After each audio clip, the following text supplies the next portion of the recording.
Hello students, a very warm welcome to study by methods. आज हम देखने जा रहे हैं converse of Pythagoras theorem.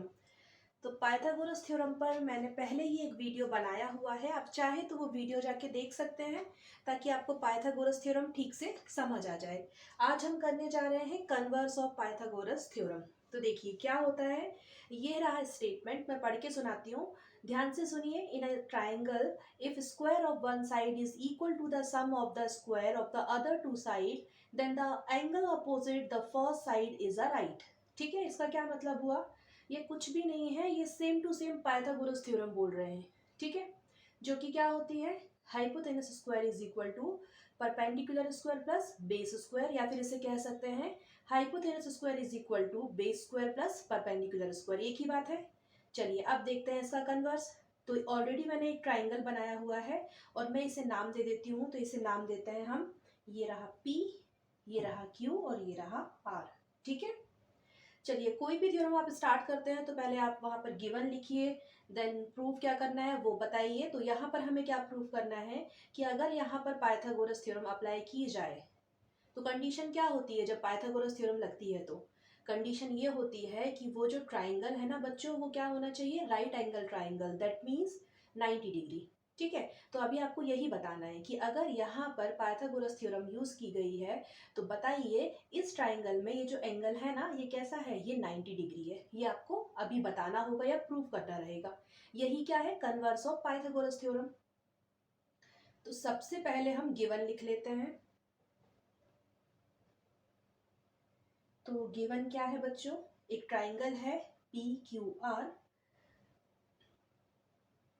Such that, क्या है यहाँ पर पाइथागोरस थ्योरम अप्लाई की गई है। तो ये हो जाएगा P R square is equal to P Q square plus R Q square. इसे ऐसे फर्स्ट इक्वेशन नाम दे दो। ठीक है, या फिर इसे आप नेक्स्ट स्टेप में लिख के भी फर्स्ट इक्वेशन लिख सकते थे, कोई दिक्कत नहीं है। ठीक है, अब यहाँ पर हमें क्या प्रूव करके दिखाना है, तो आप सब समझ ही गए होंगे। कन्वर्स है पाइथागोरस का, दैट मीन्स आपको बताना होगा ये जो एंगल क्यू है ये कैसा रहेगा, 90 डिग्री रहेगा। अगर ये 90 डिग्री रहता है तभी तो फिर हम यहाँ पाइथागोरस लगा सकते थे, या फिर ये जो पाइथागोरस आपको थ्योरम दिख रही है इसे शॉर्ट में पीजीटी बोलते हैं, है ना। तो ये यहाँ पर कब अप्लाई हो जाती, जब यहाँ पर ये जो एंगल है ये 90 डिग्री होता। तो चलिए अब इसे हम करेंगे प्रूफ। तो उसके लिए आपको एक छोटा सा कंस्ट्रक्शन करना होगा, तो मैं यहाँ लिख देती हूँ क्या कंस्ट्रक्शन कर रही हूँ मैं। ऑलरेडी मैंने क्या बनाया हुआ था, एक ऐसा ट्राइंगल बनाया था। अब मैं क्या कर रही हूँ, एक और ऐसा ट्राइंगल बना रही हूँ। इसका नाम पहले से क्या दिया था मैंने, पी क्यू आर। आप नाम चाहें तो कुछ और भी यहाँ पर दे सकते हैं। इसे मैं लिख देती हूँ ए बी और सी। तो ये कंस्ट्रक्शन किया है ना। ये एक और मैंने ट्राइंगल बना दिया जो कि आपको देखने में समझ आ रहा है कि ये राइट ट्राइंगल है। ठीक है, अब आपको क्या करना है, प्रूफ करके दिखाना रहेगा अभी कि ये कन्वर्स ऑफ पाइथागोरस है। तो कैसे करेंगे, देखिए सबसे पहले तो आपको यहाँ दिख रहा होगा angle Q and angle B, ये दोनों ही कैसे हैं, angle Q and angle B, ये है each 90 degree, right. Then A B is equal to P Q है, A B is equal to P Q है, एंड सी बी या बी सी भी बोल सकते हैं इज इक्वल टू है क्यू आर या आर क्यू। ठीक है, कुछ भी आप यहाँ लिख दें, क्यू आर लिखे या आर क्यू लिखे, एक ही बात है। अब यहाँ पर क्या करेंगे बच्चों, अब हम देखेंगे जो अभी आपने नया वाला कंस्ट्रक्शन डाला है ना, ट्राइंगल बनाया है एबीसी। तो ट्राइंगल एबीसी में आपको क्या करना है, पाइथागोरस थ्योरम अप्लाई करना है या पीजीटी अप्लाई करना है। तो कैसा होगा वो, हाइपोथेनस का स्क्वायर 90 डिग्री के सामने वाली हाइपोथेनस होती है। ठीक है, ये 90 डिग्री है, इसके सामने वाली हाइपोथेनस होगी। यहाँ पर ये 90 डिग्री है, इसके सामने वाली हाइपोथेनस होती है। तो पाइथागोरस थ्योरम क्या कहती है बच्चों, hypotenuse square is equal to perpendicular square plus base square होता है, या फिर hypotenuse square is equal to perpendicular square plus base square, एक ही बात है। तो बस, तो यहाँ पर जो आपने कंस्ट्रक्शन डाला है नया वाला, ये तो ऑलरेडी था हमारे पास। आपने एक नया यहाँ पर ट्राइंगल एबीसी बनाया है जो कि राइट ट्राइंगल है। ठीक है, और आप क्या करने जा रहे हैं, यहाँ पर पाइथागोरस लगा रहे हैं। तो लगा दीजिए, तो क्या हो जाएगा यहाँ पर,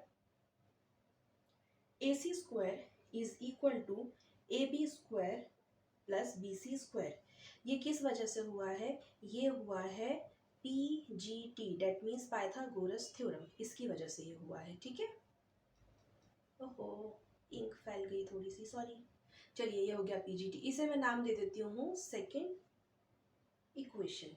ठीक है, या फिर आप चाहें तो अभी थोड़ी देर से इसे हम इक्वेशन का नाम देंगे। ठीक है, अभी बस इसे ऐसे ही लिखे रहने देते हैं। अब अभी अभी आपने क्या देखा, ये ऊपर लिखा था ना, वही बात मैं लिख रही हूँ। AB is equal to PQ है and CB is equal to RQ है। ठीक है, ये लिखा हमने। तो जब ये लिखा है तो इसका ये मतलब हुआ ना, ये जो अभी आपने लिखा है AC² is equal to AB की जगह पर तो PQ भी लिख सकते हैं, क्योंकि ये दोनों तो बराबर साइड हैं। तो लिख दीजिए, ये हो गया PQ²। इस BC की जगह पर हम क्या लिख सकते हैं?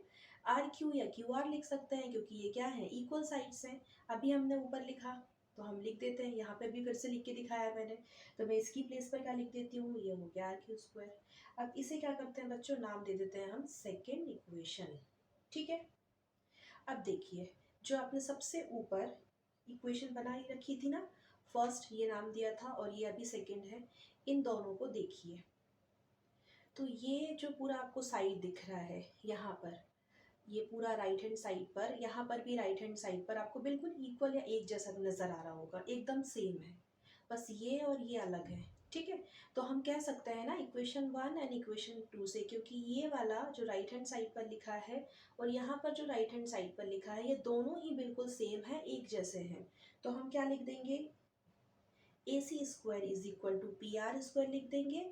या फिर आप क्या लिख सकते हैं, ये तो एक ही बात है ना, PR² is equal to AC², क्योंकि आप देख चुके हैं यहाँ और यहाँ पर तो एकदम सेम है। तो बचा क्या, ये बचा और ये बचा। ठीक है, अब स्क्वायर से स्क्वायर क्या हो जाएगा बच्चों, कैंसिल आउट हो जाएगा, तो ये कैंसिल आउट कर दीजिए। आपके पास क्या बचा, अब मैं ऊपर इसे मिटा देती हूँ ताकि मैं आपको ऊपर लिख के दिखाऊं, क्योंकि यहाँ पर तो जगह खत्म है। ठीक है, देखिए क्या बचा है अब हमारे पास, AC is equal to PR, क्योंकि AC² is equal to PR² था, तो स्क्वायर से स्क्वायर कैंसिल आउट हो गए, बचा AC is equal to PR, तो इसे मैं नाम दे देती हूँ इक्वेशन नंबर 3। ठीक है, ये हो गई हमारी थर्ड इक्वेशन। अब देखिए, जो अभी अभी हमने ट्राइंगल बनाया था ना, तो एक तो ऑलरेडी ट्राइंगल ये बना हुआ है, मुझे यहाँ फिर से बनाना होगा तो मैं बना देती हूँ। ठीक है, जो आपने पहले बनाए थे ना वही ट्राइंगल है। तो एक तो आपका ये बना है ना PQR, और एक हमने बनाया ABC, जो मैंने मिटा दिया था ना, पहले भी बनाया था ना, वही है ये। ठीक है, वो जगह कम थी तो फिर मैंने उसे मिटा दिया, अभी मैंने फिर से ये बना दिया है। ठीक है ना, चलिए आगे देखते हैं अब क्या होगा। अभी आपने ये तो निकाल लिया, क्या निकाला, AC is equal to PR, this is AC। Okay, AC is equal to PR, ये अभी अभी इक्वेशन नंबर 3 बनी थी हमारी। ठीक है, अब आप क्या बोल सकते हैं, आप बोल सकते हैं यहाँ पर PQ is equal to AB। क्यों, अरे अभी हमने कंस्ट्रक्शन तो किया है, तो बाय कंस्ट्रक्शन बोल सकते हैं, और पहले मैंने ये लिखा भी था कि PQ is equal to AB है एंड RQ या फिर QR इज इक्वल टू है CB या फिर BC।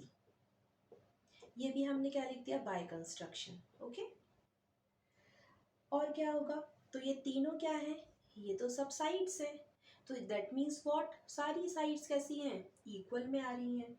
तो ये जो दोनों ट्राइंगल हैं ये आपस में क्या हो जाएंगे, कॉन्ग्रुएंट हो जाएंगे। ये साइन कॉन्ग्रुएंसी के लिए दिखाया जाता है। तो ट्राइंगल PQR कॉन्ग्रुएंट हो गया ट्राइंगल किसके, ट्राइंगल ABC के। तो ये दोनों ही ट्राइंगल एक दूसरे के कैसे हैं, कॉन्ग्रुएंट हैं। इसका मतलब ये दोनों कैसे हैं, एक जैसे ही हैं, इसलिए साइड्स कैसी हो गई, इक्वल बता रहे हैं। तो हमने ये जो बताया है ये किससे बताया, बाय SSS क्राइटेरिया से, या बाय SSS रूल। ये जो ट्रिपल S है ये क्या है, साइड साइड साइड। अब ये जो कॉन्ग्रुएंसी है इस पर भी मैं सेपरेट वीडियो बनाऊंगी, तो आप वहाँ जाके वो वीडियो ज़रूर देखिएगा। अभी आने वाले वीडियोस के लिए मैं इस पर भी वीडियो बनाने वाली हूँ, कॉन्ग्रुएंसी के ऊपर भी एंड CPCT के ऊपर भी। तो आप फिर वो वीडियो जाके देख लीजिएगा और फिर समझ जाइएगा कि कॉन्ग्रुएंसी क्या होती है, क्राइटेरिया के लिए कैसे रूल्स लगाते हैं, ये सारी बातें मैं वहाँ डिस्कस करूँगी। चलिए, ये तो हो गया bye triple S side side side criteria से कि ये दोनों ट्राइंगल कैसे हैं, कॉन्ग्रुएंट हैं। ठीक ठीक है। तो इसीलिए क्या हो जाएगा, angle Q is equal to angle B हम लिख सकते हैं बाय CPCT। CPCT क्या होता है, corresponding parts of congruent triangles.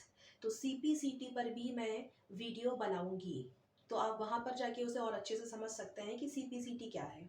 CPCT कुछ भी नहीं होता है, बस ये रहता है कि जब दो ट्राइंगल्स कॉन्ग्रुएंट रहते हैं तो उनके जो करस्पॉन्डिंग साइड्स होते हैं, ठीक है, तो वो भी कैसे हो जाते हैं, फिर इक्वल हो जाते हैं। तो उसे हम कहते हैं corresponding parts of congruent triangle, CPCT। तो बाय CPCT आप क्या लिखेंगे, एंगल भी क्या होंगे, फिर इक्वल हो जाएंगे। अगर साइड सारी इक्वल हैं तो फिर एंगल्स भी क्या हो जाएंगे, इक्वल ही रहेंगे by CPCT। That means what, कि जो एंगल क्या है B जो है वो 90 डिग्री है, इसका मतलब एंगल Q भी क्या हो जाएगा, 90 डिग्री हो जाएगा। एंड हेंस प्रूफ, यही तो बताना था। देखिए ये लिखा है प्रूफ। हमेशा जब भी कोई थ्योरम करेंगे आप, तो आपको दिमाग में क्या प्रूफ करना है ये हमेशा याद रखना है, ठीक है। तो आपको यही प्रूफ करना था कि जो एंगल Q है वो एक 90 डिग्री का है। तो ये आपने बता दिया बहुत अच्छे से कि ये 90 डिग्री का ही है, ठीक है। और यही होता है कन्वर्स ऑफ पाइथागोरस थ्योरम। तो पाइथागोरस थ्योरम पहले पता होना चाहिए, फिर आपको पता रहेगा कि कन्वर्स में आपको क्या करना है। तो क्या किया हमने, एक कंस्ट्रक्शन डाला, बिल्कुल उसी के जैसा एक ट्राइंगल बना लिया, फिर आपने कॉन्ग्रुएंसी रूल यूज़ किया। देन बाय CPCT ये बता दिया कि वो जो आपने कंस्ट्रक्शन किया था वहाँ पर जो एंगल था वो 90 डिग्री का था, इसीलिए जो आपने पहले जो एक ट्राइंगल बना रखा था वहाँ पर भी जो एंगल मिलेगा वो 90 डिग्री रहेगा, क्योंकि आपने CPCT यूज़ किया है। और इस तरह से आप बता सकते हैं कि जो एंगल Q है अभी जो हमने माना है वो क्या है, 90 डिग्री का है। और यही बताना था आपको। तो ये था कॉन्वर्स ऑफ पाइथागोरस थ्योरम। तो आई होप आप सभी को कन्वर्स ऑफ पाइथागोरस थ्योरम समझ में आया होगा। आज के वीडियो के लिए सिर्फ इतना ही, मिलते हैं आप सभी से आने वाले वीडियो में। अगर आपको वीडियो पसंद आए so please do like, share and subscribe to study by methods. और आपको अगर मैथ्स में किसी टॉपिक पर कोई प्रॉब्लम है तो आप हमें ईमेल कर सकते हैं, तो मैं कोशिश करूँगी कि उन टॉपिक्स को लेकर के वीडियो बनाऊँ। चलिए मिलते हैं आप सभी से आने वाले वीडियोज़ में।